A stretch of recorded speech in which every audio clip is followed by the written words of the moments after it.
is it an income of the business? What is the impact of GST liability? What is the impact on income tax liability? Then we have to see the revenue, income and the expenditure are having a matching concept when you are recording it in the profit and loss account. म्हणजे माझा business बिल्डरशिपचा आहे तर expenditure मध्ये हॉटेलचे expenses नाही येणार. It will be of buildership expenses only whatever construction material is there. Source document. Every accounting entry should have a source document. Keep this in mind. Source document is the most important document and which we are going to see in the future slides, which are required to be kept on record and to be studied before giving the accounting treatment of it. हे फार महत्त्वाचं त्याच्यामध्ये आहे. आता जसं revenue recognition मध्ये एक उदाहरण घेतलं की फीचं रेकॉर्डिंग. आपण मागे 2-4 उदाहरणं घेतली. If it is regarding fees of let's say college और स्कूल, ज्या दिवशी ऍडमिशन कन्फर्म झाले त्या दिवशी आपण फी रेकॉग्नाइज करायला पाहिजे. नुसता मुलांनी ऍप्लिकेशन फॉर्म भरला, that cannot be a event to recognise the revenue of the college. Similarly if it is about goods, the goods are to be sold out. Sold out म्हणजे काय की ते तुमच्या फॅक्टरीमधून फक्त बाहेर पडले म्हणजे ते सेल झाले का? नाही, ते समोरच्यानी एक्सेप्ट पण केले का? ॲज पर कॉन्ट्रॅक्ट आहे offer, acceptance, then agreement and then contract. If it is not accepted by the customer, then it cannot be a revenue. Buildershipच्या केसमध्ये तुम्ही फ्लॅट विकताय, तो फ्लॅट विकताना फ्लॅट हे प्रॉडक्ट झालं.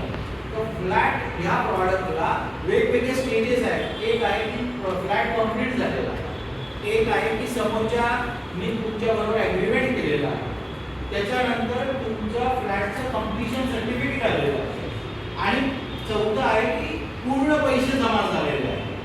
4-5 वेगवेगळ्या डेट्सला जर तुमची घटना घडती आहे तर त्या बिल्डिंगचा रेव्हेन्यू हा बिल्डरनी कुठल्या तारखेला रेकॉग्नाइज करायचा याच्यासाठी रेव्हेन्यू रेकॉग्निशनचे नॉर्म्स अकाउंटिंग स्टँडर्ड 9 मध्ये सांगितले.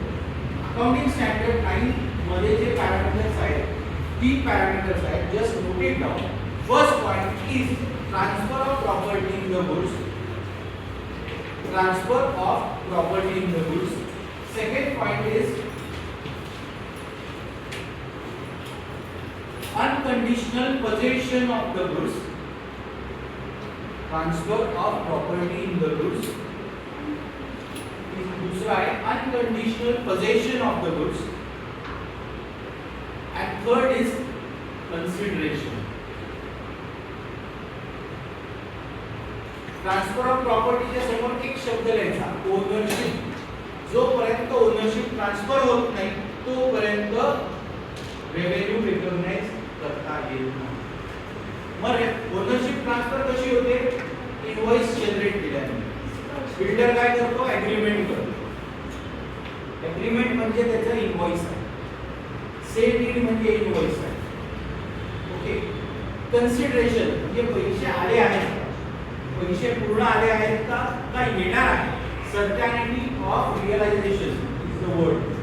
म्हणजे पैसे येण्याची गॅरंटी आहे का उदाहरण दिलं असेल तर तरच तुम्ही रेव्हेन्यू रिकॉग्नाइज करा. समजा 1.5 कोटीचा एखादा फ्लॅट आहे, 1 कोटी रुपये आलेले आहेत, 50 लाखाचं लोन अजून पास झालेलं नाहीये, तर तो फ्लॅट विकला गेलाय का? Answer is no. Because if the bank is not funding to the customer, that means the certainty of realization of 50 lakhs is in question, then the flat cannot be sold as to be sold till the time sale deed is executed. Sale deed execute होतो कधी? ज्यावेळेस possession आणि पूर्ण consideration मिळालं जातं. म्हणजे flat आपल्या ताब्यात येतो, आपल्याला पूर्ण समोरच्याच्या ताब्यात जातो आणि आपल्याला पूर्ण पैसे मिळतात. That is the time or the day when the sale